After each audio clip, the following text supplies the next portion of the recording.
This is the sad story of Mr. Engole e não Bump. mastiga, tá? The trouble Isso was aqui é suco that de Mr. Bump laranja. just could not help having little accidents. Tem que tomar tudo, toma If there tudo. was something for Mr. Bump to bump into, he'd bump into it all right. For instance, if you were to see Mr. Bump walking down the street in your town, and if there happened to be something to bump into down that street, then you know what would happen, don't you? Bump. Pouquinho aqui ainda que você deixou.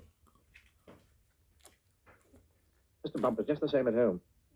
He lived in an extremely nice home. But even there, he couldn't help having those little accidents.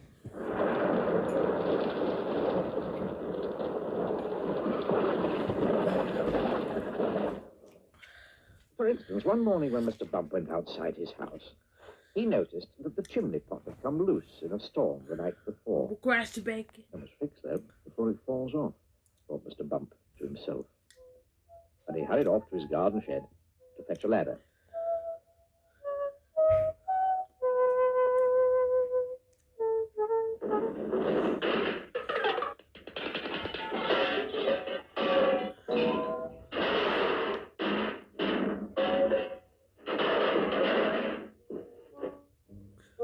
It was a very long ladder.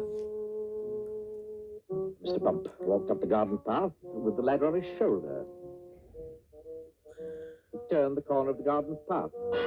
Crash went the living room window. Oh dear, thought Mr. Bump. And he turned to see what had happened. Crash went the kitchen window behind him. Oh dear, thought Mr. Bump again. And he rested the ladder against the wall of the house so that he could climb up onto the roof to mend the chimney pot. Crash went the bedroom window. So you can see how Mr. Bump had his little accidents. Mr. Bump had had many jobs, but somehow they never seemed to last very long.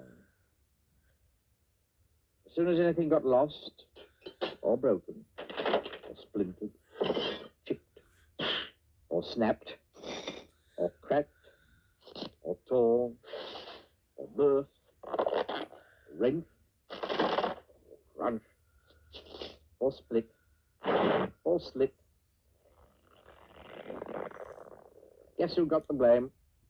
For instance, when Mr. Bump worked on a farm.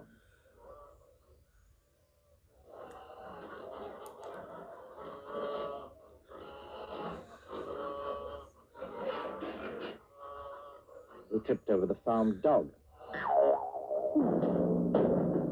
and spilt the milk. The farm cat lapped it up. For instance, when Mr. Bump was a postman, he got his hand stuck in the pillar box. They had to fetch the fire brigade to come and set him free.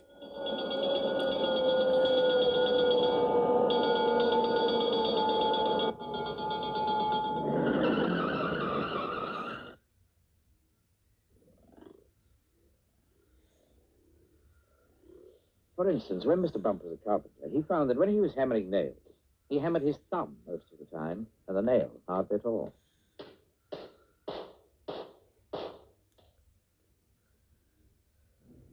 In order to recover from this series of rather unfortunate happenings, Mr. Bump decided to go away for a holiday.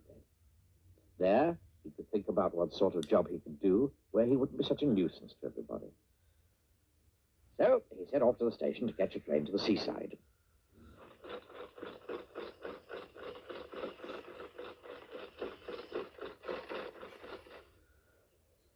While Mr. Bump was on holiday, several things happened. For instance, he fell off a boat into the sea, and the lifeboat had to come and rescue him. For instance, one day when he was quietly walking along the beach, minding his own business, he got his foot stuck in a bucket. And as he couldn't get it off, he had to hop round with it on his foot for hours. And as he hopped along the beach, he hopped straight into a large hole that somebody had dug. And he had to stay there all night because he couldn't climb out on his own. However, despite all these little accidents, Mr. Bump enjoyed his holiday. And while he was there, he had a splendid idea about what sort of a job he should do.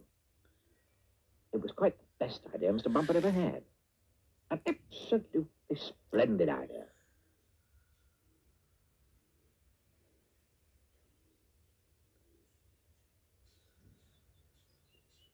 And now Mr. Bump works happily for Mr. Barley, the farmer. Mr. Barley has rather a large apple orchard on his farm, and that's where Mr. Bump works. Mr. Bump's job is picking apples. But he doesn't use a ladder to climb up the tree to pick the apples, like other apple pickers. Oh, no. No, Mr. Bump has a much better way of picking apples than that. He just walks about.